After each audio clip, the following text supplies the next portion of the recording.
Bonjour à tous, nous allons vous présenter aujourd'hui la Tubica Mini Rotative qui permet d'inspecter les réseaux de 35 à 200 mm de diamètre et de passer les coups de 90 degrés à partir du diamètre 80. Son atout majeur, la tête est rotative à 360 degrés, ce qui assure un diagnostic complet de la dégradation observée, la visualisation des piquages, l'analyse des emboîtements, et ce sur les réseaux horizontaux mais aussi verticaux pour les colonnes. La longueur du jonc, autrement dit du câble vidéo, est de 40 mètres. Compact, l'intégralité de la caméra tient sur cet ensemble, ce qui lui permet d'être transporté par un seul opérateur. Il est possible de déclipser la mallette du châssis avec le touret attenant.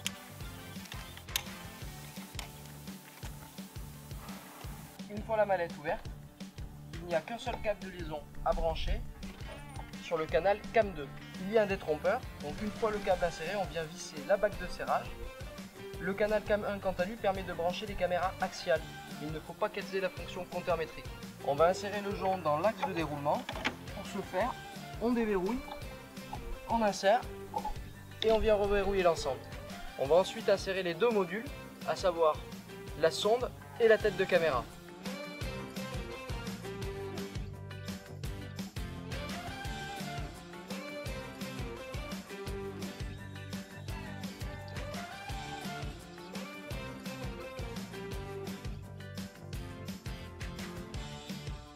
La caméra d'inspection Tubica Mini Rotative dispose d'un verre en cristal de saphir lui permettant de ne pas se rayer et la tête est étanche jusqu'à 10 mètres sous l'eau, autrement dit 2 barres de pression.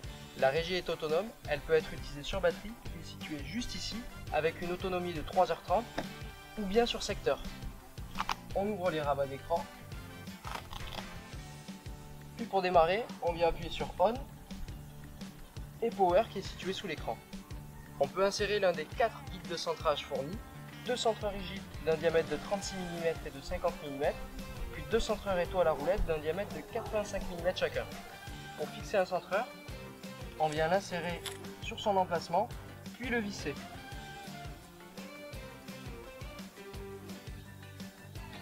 Une fois en place, on va pouvoir tirer sur le jonc pour le dérouler. Grâce au compteur métrique intégré, la distance parcourue va venir s'afficher en haut à droite de l'écran. Il y a le bouton M-Series 7 qu'il suffit de presser pour faire une remise à zéro. La rotation de la tête de caméra est contrôlée manuellement à l'aide du joystick. Une remise à niveau automatique de l'objectif est possible en appuyant sur le bouton Cam Reset.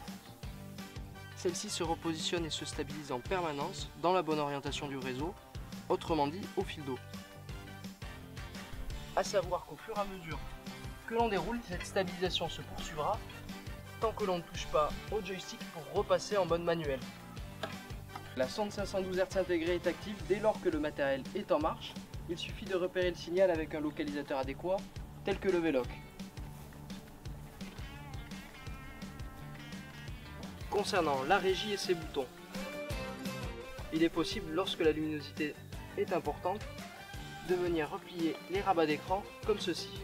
Une pression sur le bouton menu permet de faire apparaître les paramétrages de l'écran et de pouvoir les ajuster, à savoir la luminosité, le contraste et la couleur.